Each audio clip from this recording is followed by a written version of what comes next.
right, welcome back. This is part 4 of our Inside the Vault video series. This is Luca from Avantgarde Finance. And in this part 4, we're going to talk about the 21 decisions that every manager must make in order to launch their vault successfully. There's actually a lot of questions, there's a lot of reasoning that goes behind the vault creation.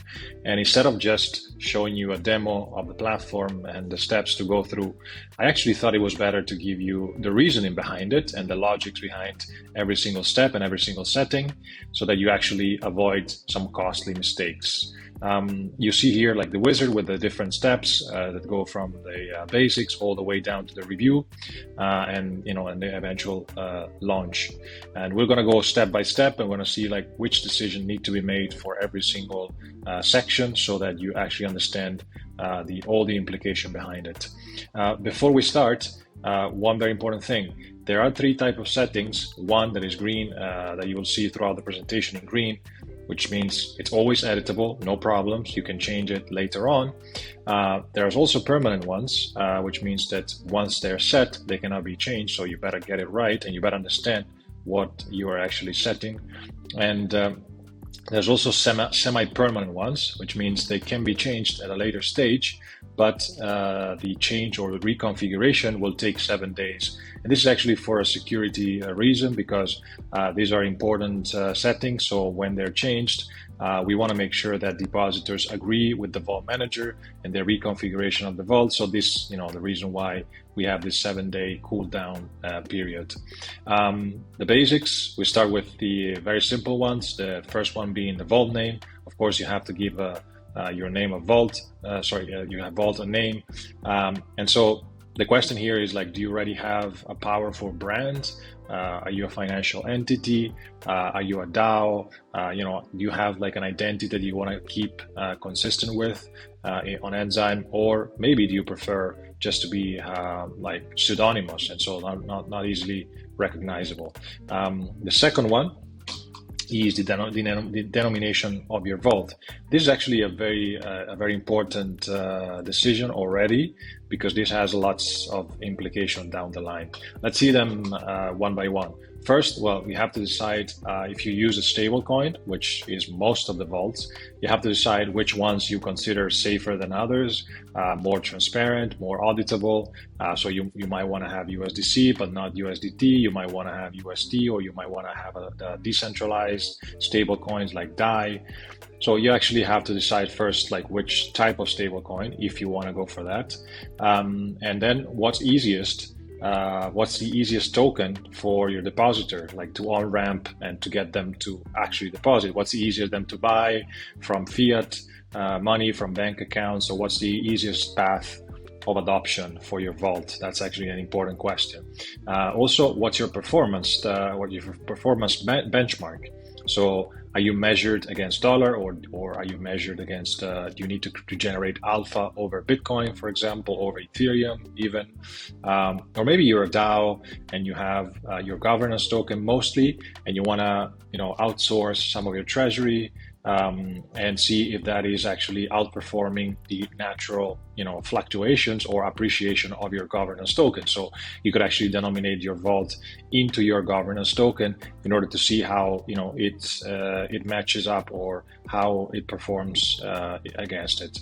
So that's actually an interesting way to maybe to look at it. Third, you'll have your token symbol. That's actually a very new feature that kind of came out with our V4. So now you can actually brand your own ERC20. And so, is it important to brand your token? Maybe not. Maybe yes. It's up to you actually. And maybe you want to market your token as your vault share as an index. So you actually want to have it very recognizable, so that people can trade in and out of it easily. The fees are also important, because you have to make lots of decisions here. Are you going to charge management fee? Are you going to charge a performance fee? Of course, if you're like an independent asset manager, you actually want to have that. If you're like a DAO, so you have like a private vault where there's one depositor, one big depositor, then it's not going to be very important. But then then it's like the question is, what's your business model? I mean, is it like a typical 220 with 2% management fee and 20% carry, or is it something else? Will you accrue fees on the manager wallet? That's also important. You create the vault with a wallet, but maybe you want to redirect those fees into another wallet, or maybe you want to split that into like different wallets, because that's going to be possible in the near future, because you have commercial partnership with somebody else. So you want to have like a sort of revenue sharing on the fee side. And also you have other type of fees like entrance and exit fees. And of course these, you need to find your own trade-off, because for example, entrance fees, you're going to be offsetting some of the costs. And for you to understand, like when somebody deposits new funds, then you have to deploy those funds into DeFi, and so that is going to cost you gas fees, additional gas fees. So you want to find an efficient trade-off where you sort of offset those costs, those additional costs, without reducing the conversion. So without preventing or without killing the conversion of your new depositors from a, let's say, marketing or commercial perspective. But also you might want to have some exit fees, because when somebody exits your on the other hand exit your vault, you have to maybe rebalance the portfolio, and that's going to cost you fees. But you don't want to, and you also want to retain them, so you want to maybe disincentivize the withdrawal. So all of these are actually decisions that first need to be done by you as vault manager, and can be reflected programmatically into the vault creation process. Deposits also very important, and we're gonna put it together with shared transferability, and you'll understand that in a second, because as you deposit, you can whitelist depositors, you can set a minimum or a maximum deposit amount, and you can also whitelist the secondary recipient when there is a transfer between person A, which was the initial depositor, to person B, who is a new person that just buys shares from the primary one. So the question here is, do you need to run a KYC or AML check, for example? If you do, then you definitely want to have a whitelist for your depositors. So only people that have previously passed KYC and AML checks can actually go on and deposit. Otherwise, if they don't, then they simply won't be allowed. So there's, in order to avoid any mistakes or any accidental deposits by people that were not allowed, you want to have that feature enabled. And for example, if it's something that is accredited, only open to accredited investors, maybe you have a threshold of minimum $100,000, you can actually define that as a minimum deposit. And so, again, there's no accidental deposit for less than that. So you have no problem tracking that, and for accounting. So that's, for compliance, sorry. So then you have a way to enforce it by smart contract. Then you have redemptions, which used to be kind of annoying, because as we can see now, you can redeem in a specific asset, which was not the case before. Let's actually go a little bit deeper into this topic, because I think it's worth understanding a bit of a historical context, how the protocol used to be and how it is right now. It used to be this way. So there was a vault with a certain allocation. Let's say, for example, here 43% in USDC and a 34% in Ethereum. So now, if I was a depositor, if I had requested or had done or gone through the redemption process, I would have received a pro rata slice of every single position which is in the vault right now, or at the time. So that was like 43%, 32, and blah blah blah. So that was a bit inconvenient, because once I get all these slices, then I have to go on and swap them back and try to converge to more desirable and token, which probably would be like USDC, for example, or Ethereum. So that would entail a lot of transactions for the end user, and lots of gas fees as well. So now we can, like, the vault manager can enable the specific asset redemption. And so the recommendation here is actually to keep consistency between the denomination, let's say USDC. So that's going to be probably like what people use to deposit and also what people use to redeem. So you can actually, like also maintain this consistency throughout the depositor experience, let's call it. And so, yeah, now you can define which asset they can redeem. And of course, they will take away assets directly from that line item, from that position, which is, opens up a few questions and has some shortcomings. First, you need to have a USDC position at all times in order for them to be able to do it.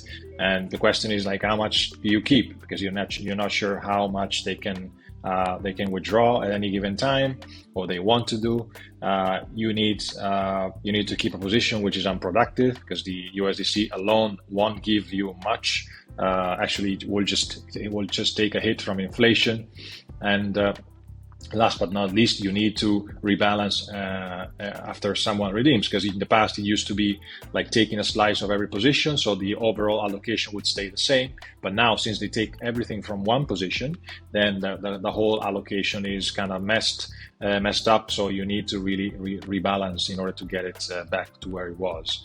So the best practice in this case is actually to have a 7-day or minimum 3-day notice period for redemption with a fair exit fee, so that you actually get to keep all this 100% of the asset always productive, always deployed, always earning yields, and swap the minimum amount that you actually need. Like, say, if somebody requests like 50,000 USDC, so you swap out the exact amount that is needed, make it available for the redemption, and charge an exit fee that is needed then to rebalance the portfolio. We also have share lockup decision to make. Does it make sense to have a lockup for your shares? Of course, that means that people cannot redeem any funds within that time frame. And how long should it be? It could be a month, it could be 90 days, it can be anything. Yeah, you just have to define it. And the granularity is by hour, so you can define it even like at the level of hours. We have done asset management, or I would call it even risk management better. In this case, we can define which integration, because of course the Enzyme is an aggregator of different DeFi protocol, where you can just plug and play and from one dashboard. So in this case, hey, I have my own dashboard now. Which ones do I actually want to play with, and which one do I actually consider secure?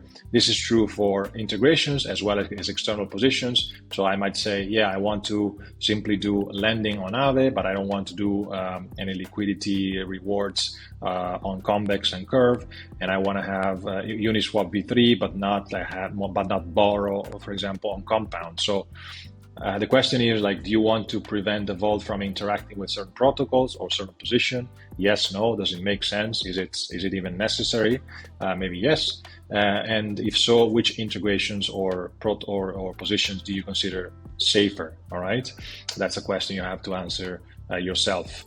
And also, like, when it comes to removal of this position, this is a bit more complex, I guess. But this, do you actually want to prevent the vault manager to remove external position from the calculation of the NAV? Of course, you want to have that check, because you don't want to have any malicious intentions, managers that actually remove something to the NAV and have different prices or a miscalculation. Of course, as a vault manager, you also want to restrict yourself or give like more confidence to your depositor through this risk policies or risk management policies. Of course, the dust will be allowed, and you could leave that open, because dust is simply just a position that stays there without really a meaning. So that can be obviously something that you want to have more flexibility towards. You can also have you can set a maximum slippage, trading slippage. As you can see, slippage occurs every time, for example, you choose one type of trade that is more, has some like loss, or let's say it creates some some slippage, yeah. So in this case, the red one would be higher slippage, 6% rather than the first one, which is less than 2%. So if you consistently go for the lower slippage, then you would stay below that threshold. But if you consistently go higher, then you create a problem. So this is a way, again, to you want to explicitly hedge depositors from excessive trading slippage. And you have to decide, like, what's the tolerance, what is reasonable in terms of tolerance for you and for them. Because in the end, consider that on Ethereum, for example, the liquidity is much deeper, so you have definitely lower slippage, so it's easier to stay within certain boundaries, whereas on Polygon might be a bit difficult because the liquidity is lower, so you want to have a bit more wiggle room, tolerance on Polygon rather than Ethereum, for example. So as we've come like this far in the presentation, you understand that there's actually a rule of thumb, so which is the more trust there is between depositors and managers, and the less restrictions or self-restriction one has to impose on the vault, and because of course it's more like a private vault with fewer depositors, and belonging to the same cohort. Could be a DAO, for example, or could be a private an investment DAO, or a group of friends investing together. Whereas where you have a trustless, let's say a trustless vault, where you have an independent manager and people are just following, so are depositing without really knowing the person, without having this relationship, the vault manager, it's actually better to enforce all those rules, so you instill a lot of confidence into the depositors, and you really show off your ability to give some risk management right of the start, and also encode it in the smart code. That's actually very important. Now this is like what you do after the vault is launched, because up to this point you actually will be able to push the button, pay your gas fees, and launch the vault. Once it's created, I think there's still a few things that you want to set up or adjust before you go and raise funds and trade away.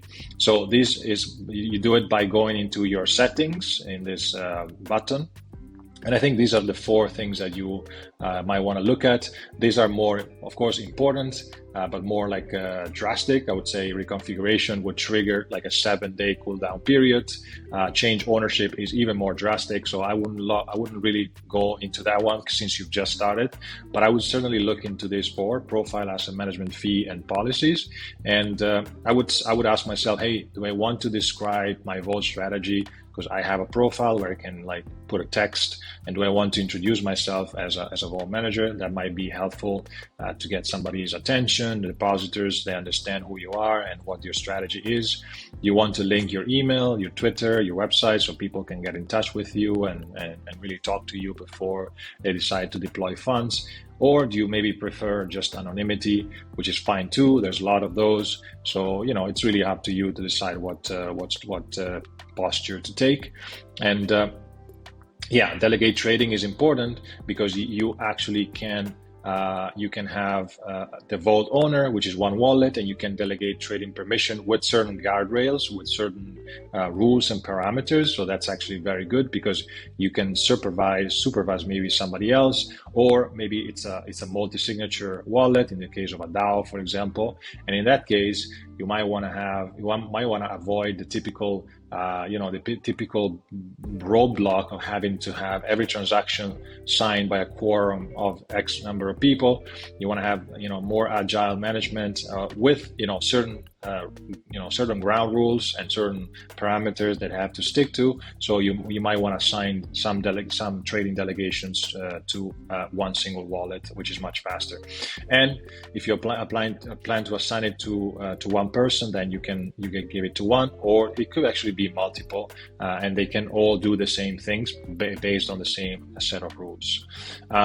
Also, you have the new, I would say, killer feature in our V4, which is the gas relay.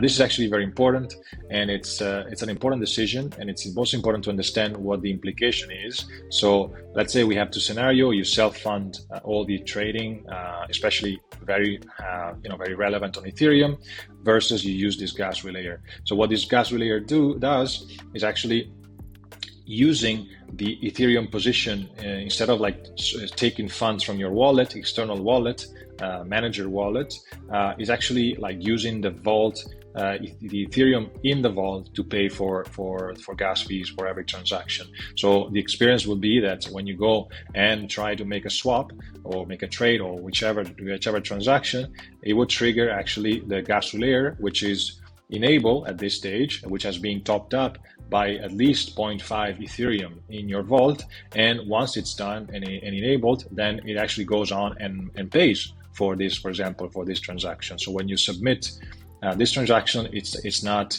your MetaMask to pay for it, but it's actually the vault itself through its WETH position.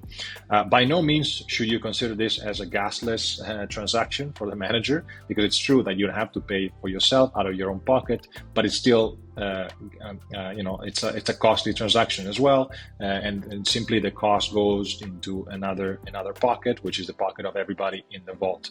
So. And it's also not like you don't save any gas per se using the relayer. You simply change, you change you change the place where it's being charged, and you have to be aware of the impact that this creates for the vault, because of course it's funds that are taken from the vault itself, and so it impacts the AUM, the share price, and it's distributed on all depositors, like say pro rata their shareholding. So the decision driver here are: will you charge? Are you going to charge the gas to the vault, or are you going to be funding the operation yourself from an external Ethereum position? And are your depositors aware? Do they agree with it? It's the best practice, just to give you some tips or some guidelines, is that you can actually self-fund it. Maybe you can factor in those gas costs in a higher management fee. That could be very well explainable and understandable.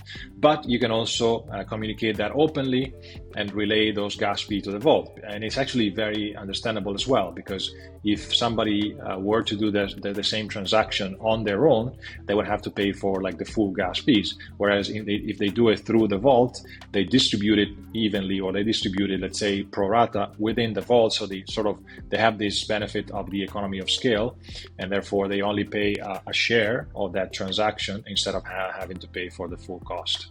And the last but not least, definitely not least, is that we have now a protocol fee, which is meant to actually give a revenue, value accrual for the Enzyme protocol, and this is charged on every vault based on AUM on a 25 BPS basis points on the AUM. And it can actually be bought back. It's initially actually at 50 basis points, and it can be bought back at 50% discount if the vault manager uses MLN. So in this case, the decision is: are you going to allocate some of your funds to MLN, and are you going to use that to buy back at discount those protocol fees? And if so, you actually you will do it in two ways: manually or automatically. You can define the auto buyback, which is very convenient and probably also more gas efficient, or you can simply just every now and then when you think it's appropriate, you can manually go and buy back those shares. All right, so I think that's enough for today, for this video. I hope you enjoyed it. I hope you find it useful. I hope this serves you as the basis, the conceptual basis to go on and create your own vaults. For any questions, don't hesitate. Shoot me an email at luca at avantgarde.finance. And otherwise, I'll see you in the next video. Bye.